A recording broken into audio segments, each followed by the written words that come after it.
Kana kide kira kita yo kira kide ya kinyawaro aba. Sedieni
Part of this project is to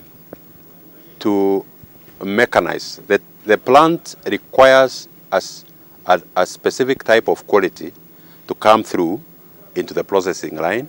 So we have part of the project is to mechanize plucking, and so that you can get that very even quality of tea coming into the processing line. It's not any other different tea. It's the same tea that we have been using here for black tea. It's the same one, but we will harvest it mechanically. We have been training the bushes so that they can be ready for that mechanical harvesting, and then we'll be able to process that quality of tea through the processing line when it is commissioned. It is a pilot plant for the Sencha, so that we can try the tea in all the markets, and then when it's successful, we can expand it. We are starting at a low of short of 1,000 kilos per day, and then so that we can place that tea into the market, get the pricing, and then we can be able to scale the project thereafter. So because Africa, Kenya for that matter, is not known for green tea, Sencha green tea production, it was necessary we start on a low scale and then scale it up according to the market absorption. Be getting the leaf from the farm. We have a farm behind here, 350 acres under tea.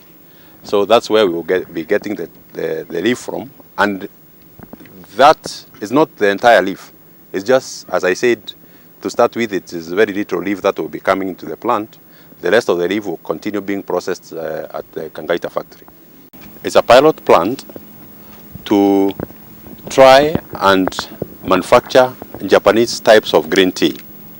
As you are aware, Kenya is known for black tea all over the world, and we are the third largest producer of black tea, in the world. But it's majorly black tea, and of late, Ktda is on a project to diversify the kind of project or products we are putting out into the market. We started with orthodox, black orthodox, and it started right here at Kirinyaga, the plant, the neighboring plant owned by smallholder tea farmers. And we are going on to green tea. We are doing pilots on green tea. And this particular plant is to process a special type of green tea called Sencha. Sencha is Japanese type of green tea, which is consumed in Europe and in Asia.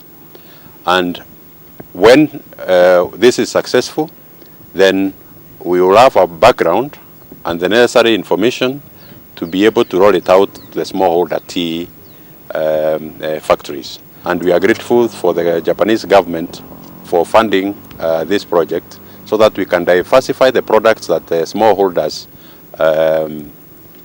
process in order to ensure that they are guarded or safeguarded against the fluctuations of tea prices for CTC, and also to diversify the product mix for the smallholder tea farmers. This is a Ktda Speciality tea project, which we basically started last year in the month of August, and the works were substantially complete by February of this year. But we could not be able to commission the plant because the Japanese, who are cooperating with Ktda through JICA and the government of Kenya, were unable to travel to this country to be able to commission.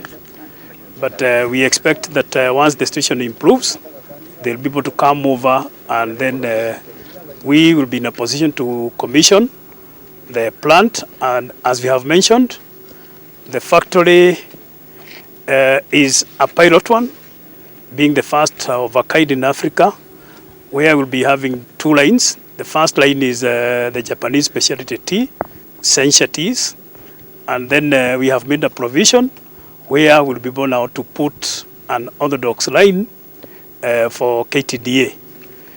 The Sencha tea is a highly specialized tea, which is powder, and the system is highly mechanized.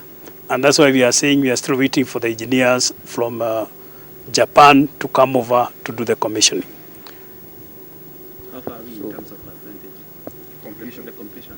In terms of the completion of the project, the building works are substantially complete, and some of the equipment are here. We are basically just waiting for the Japanese engineers to come and do the commissioning.